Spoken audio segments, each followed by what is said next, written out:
At the White House on Monday, President Biden saying he does not think Israel Prime Minister Netanyahu has done enough to secure a hostage deal. The comments made ahead of a meeting with Vice President Harris and the national security team to discuss a strategy forward following the murder of 6 hostages by Hamas. Joining us right now is Dan Senor, former foreign policy advisor to the Bush administration. He hosts the podcast Call Me Back. He's the author of The Genius of Israel. And this weekend, I think, was quite a shock.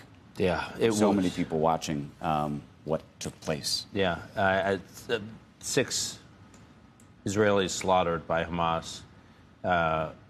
2 of them I knew personally. Their families I knew personally. I didn't know them. Carmel Gott's family and Hirsch Goldberg's Hirsch's family. And we were saying that Rachel Goldberg we had spent time with. His mother, who's just an amazing, remarkable person. Extraordinary people, what they'd been through. And you know, there's a sense when I spoke to at least one family over the weekend, they were seeing glimmers of hope. There was these rescue operations that seemed to be, you know, yielding some kind of success. There was an ongoing hostage negotiation, and Carmel Gott and Hirsch were both on the list for the first phase of a deal, if there were to be a deal that would have gotten out. So there was this cautious optimism that I think obviously has just been dashed. Okay, so dare I ask, and let's just stipulate at this moment that Hamas is to blame, no matter how you posit the question.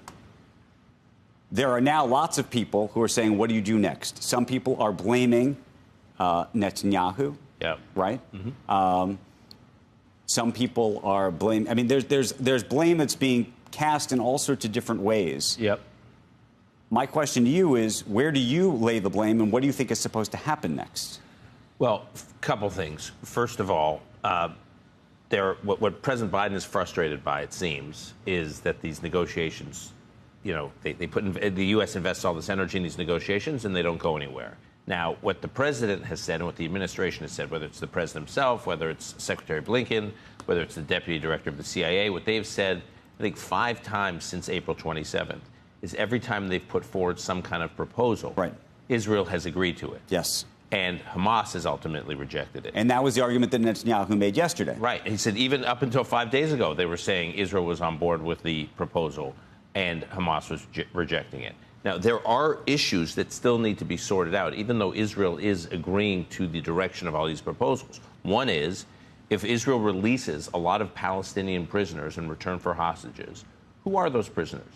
Who decides which prisoners are released? When Hamas supplies its lists of which prisoners it wants out of Israeli prisons, does Israel get a veto on some of the prisoners? Keep in mind, the entire high command that plotted October 7th were largely released from an Israeli prison in the last hostage deal in 2011. So one question is, who gets released? The other question is, how many Israeli hostages are released? Are they alive or are they dead? But I think there's a fundamental question here, which is, on one side, you're hearing from Netanyahu saying, look, we've been saying we're willing to negotiate and we're prepared to do it, and every time Hamas has said we can't.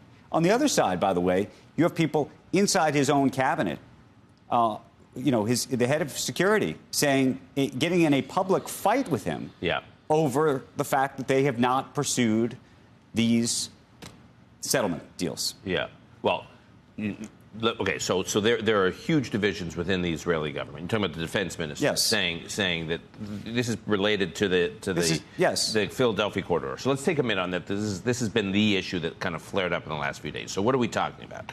So the Philadelphia corridor is about a 14-kilometer corridor between Gaza and Egypt. When Israel left Gaza, 2005, 2006, it basically agreed to allow Egypt to be responsible for security in the Gaza-Egypt border, what they call the Rafah crossing and more broadly the Philadelphia corridor.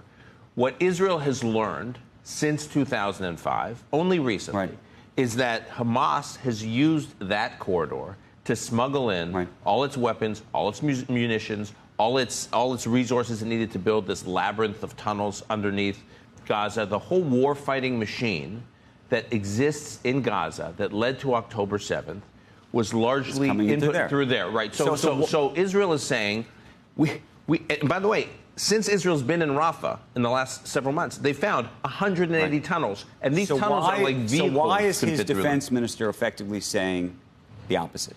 He's not saying the opposite. The defense minister has said that Israel needs some kind of security control over the Philadelphia corridor. But there could be a temporary...